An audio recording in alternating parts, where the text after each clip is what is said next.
several inhabitants, including women and children.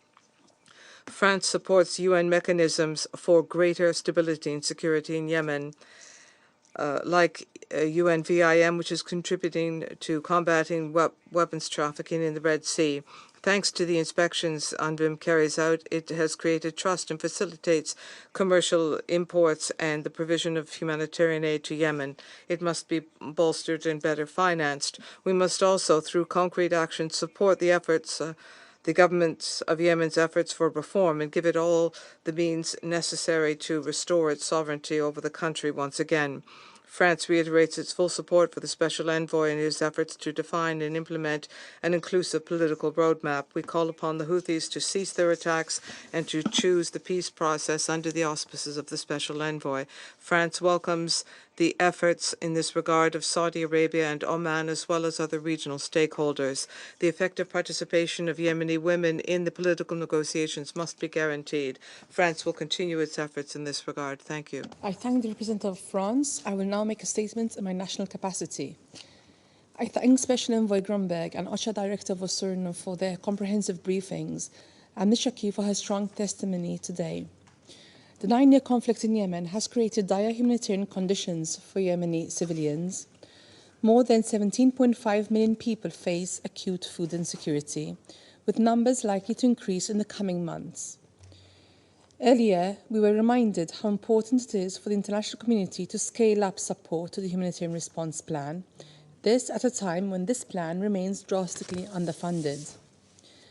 The essential delivery of humanitarian aid continues to be hampered due to humanitarian access impediments. Authorities must lift restrictions on women's freedom of movement. These restrictions exacerbate gender inequality and structural barriers hindering access to education, healthcare, and income for their families.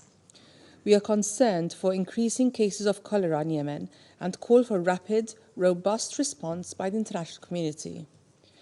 Malta is concerned that space for mediation efforts remain constrained due to escalations in the Red Sea and the region.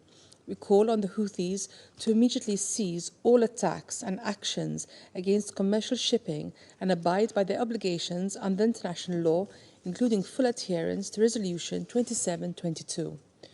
Recent skirmishes in Yemen, including in Laj and Marib, also reflect the tenuous security situation. On the socio-economic front, the decision by the Houthis to issue new currency is concerning. Unilateral decisions that deepen the fragmentation of Yemen's already weakened economy only harms the well-being of Yemenis. We call on parties to de-escalate tensions and prioritize dialogue to find an agreement that will lead to sustainable peace. The establishment of a UN roadmap will be crucial to ensure the implementation of a nationwide ceasefire and inclusive Yemeni-led and owned political process under UN auspices. Women must be full, equal and meaningful participants in all diplomatic efforts to find peace. And as has been highlighted again today by Ms. Shakir, we must not forget that Yemen is the third country most susceptible to climate-related impacts and one of the least prepared for climate shocks. According to a recent report by the UN Environmental Programme, environmental stresses such as water scarcity, desertification, and extreme weather events are highly intertwined with security concerns. In 2023, over 3/4 of newly displaced individuals experienced such displacement due to severe weather occurrences. While women in rural communities remain greatly dependent upon agriculture for their livelihoods, we also acknowledge their pivotal role in helping ease tensions over natural resources. Furthermore, through the work of women-led civil society organizations, they help meet the essential needs of communities in remote and front-line areas. The international community should support Yemen to mitigate the effects of the climate crisis. This includes ensuring adequate access to climate financing, assisting national preparatory systems, and invest in climate-resilient measures through effective strategies integrated with conflict prevention efforts. The Security Council needs to recognize this nexus to address the multiple impacts on communities and enhance long-term stability in Yemen. I thank you. I resume my function as President of the Council. I now give the floor to the representative of Yemen. اسمحوا لي في Madam President, at the outset, I would like to congratulate you on presiding over the Council for this month. I wish you luck in your endeavors, and I thank your predecessor, the representative of Japan, for their successful presidency during the past month. I would also like to thank Mr. Hans Grunberg and Ms. Adam Wosornu for their briefings, and I thank Ms. Wamid Shakir for her briefing as well. Madam President, a just and permanent peace was and remains the main objective of the Presidential Leadership Council and the Yemeni government. Building peace in Yemen is a Yemeni, regional, and international imperative on our path to restore state institutions that would guarantee rights, liberties, justice, and equal citizenship that would make Yemen and the Yemeni people more safe and secure and strengthen their regional and international presence. Restoring state institutions is a main priority and the ultimate goal of any efforts to reach a political settlement without discrimination or exclusion. We need to build a brighter future for the Yemeni people. The Yemeni government once again expresses its openness and welcomes all initiatives and good offices to achieve a comprehensive and sustainable peace based on the national, regional, and international agreed-upon terms of reference of the political settlement, namely the GCC initiative and its implementation mechanism, and the outcomes of the Comprehensive National Dialogue Conference, as well as Security Council resolutions, namely Resolution 2216, which represents a roadmap to address the Yemeni crisis. My government also reaffirms that it supports all regional and international efforts, as well as the efforts of the UN Special Envoy to put an end to this conflict and achieve peace in Yemen. The Yemeni government remains committed to the choice of peace, and we welcomed the truce announcement, and we also welcomed its extension and the widening of its humanitarian benefits to the Yemeni people in the areas under the control of the Houthi militias. We also welcomed the number of measures and arrangements to build trust, which would lead to a proposed roadmap so that we can resume a comprehensive political process and a transitional period towards building peace and state institutions that are democratic and meet the aspirations of the Yemeni people. Despite these efforts of mediation from our brethren in the Kingdom of Saudi Arabia and the Sultanate of Oman, however, although we were nearing the signature of a roadmap, the terrorist Houthi militias, as usual, decided to shirk their responsibilities towards peace. They chose to undermine the political process with a destructive and dangerous escalation in the Red Sea under the pretense of assisting the Palestinian people in Gaza. However, time has shown the falsehood of these allegations. These militias destroying homes and killing their residents, these militias laying siege to cities, looting property, terrorizing women and children, killing and kidnapping civilians. These militias could never support just causes.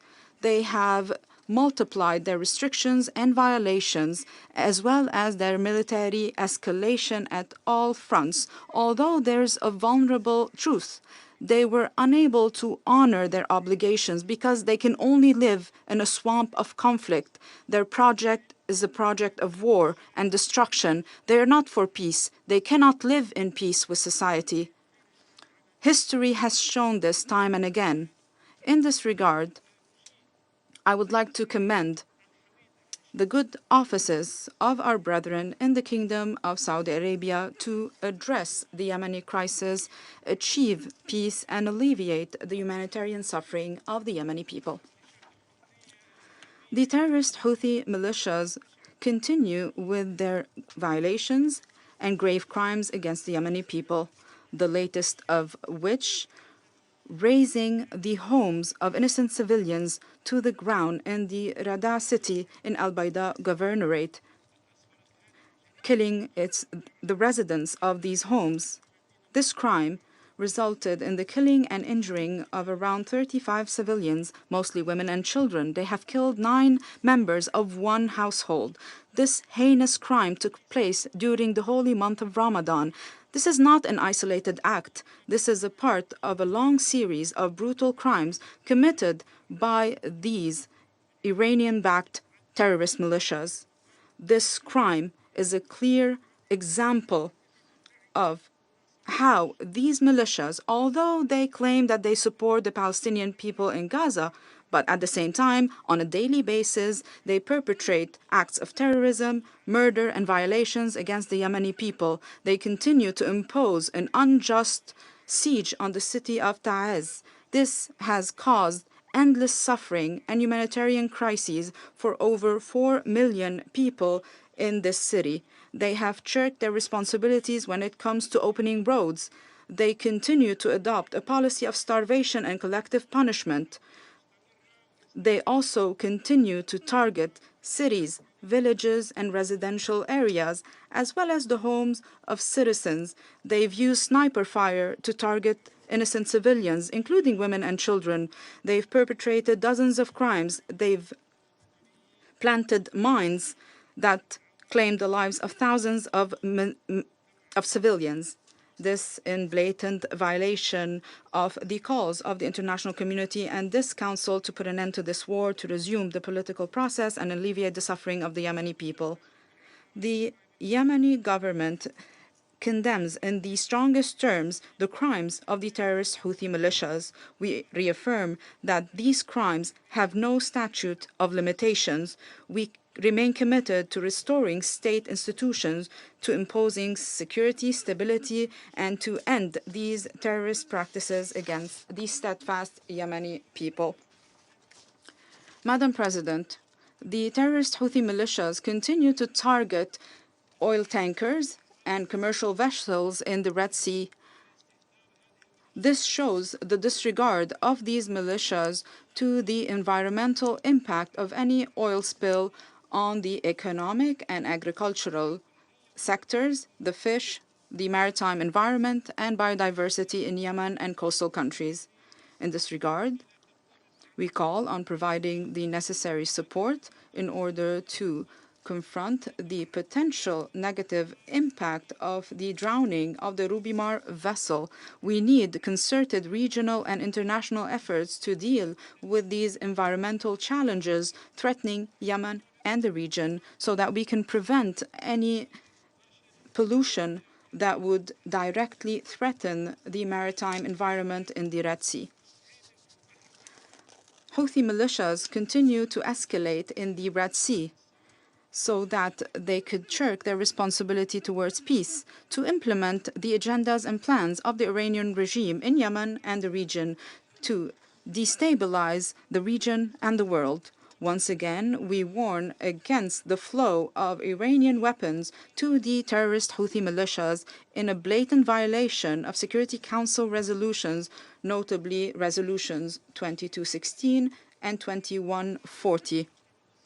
This could lead to prolonging the conflict in Yemen and worsening of the humanitarian crisis. We have warned early on and on more than one occasion, and before this council, as well as in the statements of His Excellency Dr. Rishad Al-Alaimi, the President of the Presidential Leadership Council before the General Assembly, we warned against these plans aimed at undermining security and stability in Yemen and the region, and aimed at targeting the safety of international maritime shipping and the free flow of international trade. These attacks in the Red Sea are to implement these plans, and they were going to occur whether or not there was a brutal Israeli aggression against the Gaza Strip. Madam President, the government of Yemen today is adopting the principles of transparency and accountability. We are implementing a number of economic and financial reforms in order to confront the economic and humanitarian challenges as a result of the Houthi militias' war and their escalation and their targeting of vital oil facilities. They have also targeted oil export ports. This has prevented the Yemeni government from re-exporting oil for over a year and a half. This has prevented the Yemeni people from enjoying this important economic resource. This has impacted our state budget and prevented us from paying salaries. It has also increased pressure on the exchange rate of our local currency and has resulted in a number of economic and humanitarian challenges. The Houthi militias are adopting a policy of starvation and they are launching a systemic economic war against the Yemeni people. We call once again on the international community to support us to confront these challenges and to find means to re-export oil so that we can honor our obligations under these difficult and exceptional conditions. We look forward to the support of the international community to confront these economic and humanitarian challenges to alleviate the suffering of the Yemeni people. We thank our brethren from the Kingdom of Saudi Arabia and the United Arab Emirates for their support, which greatly contributed to confronting the deficit in our state budget and in overcoming a number of financial difficulties.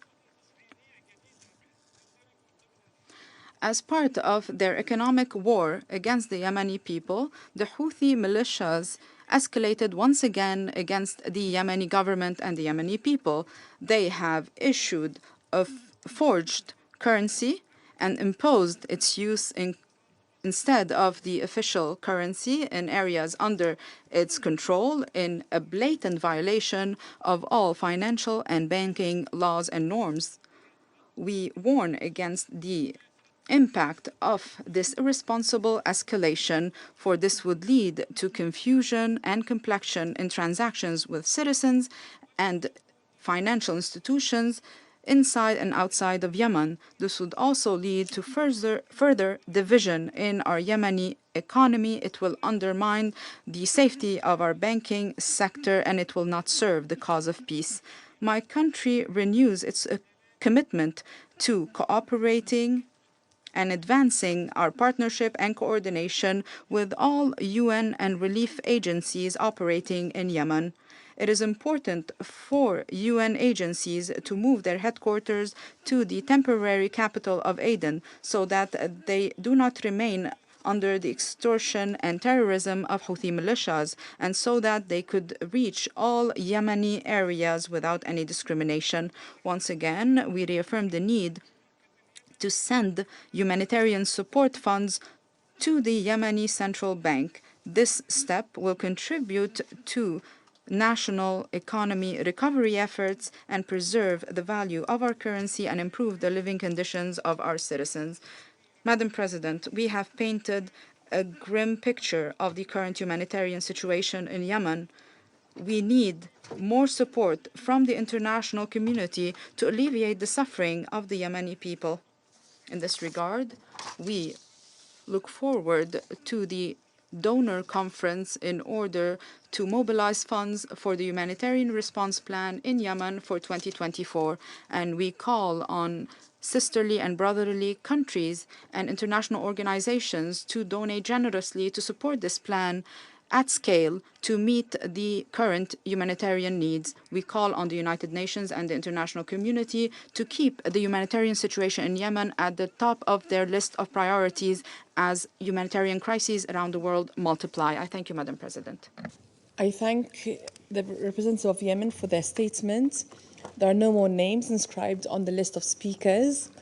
I now invite Council members to informal consultations to continue our discussion on the subject. The meeting is adjourned.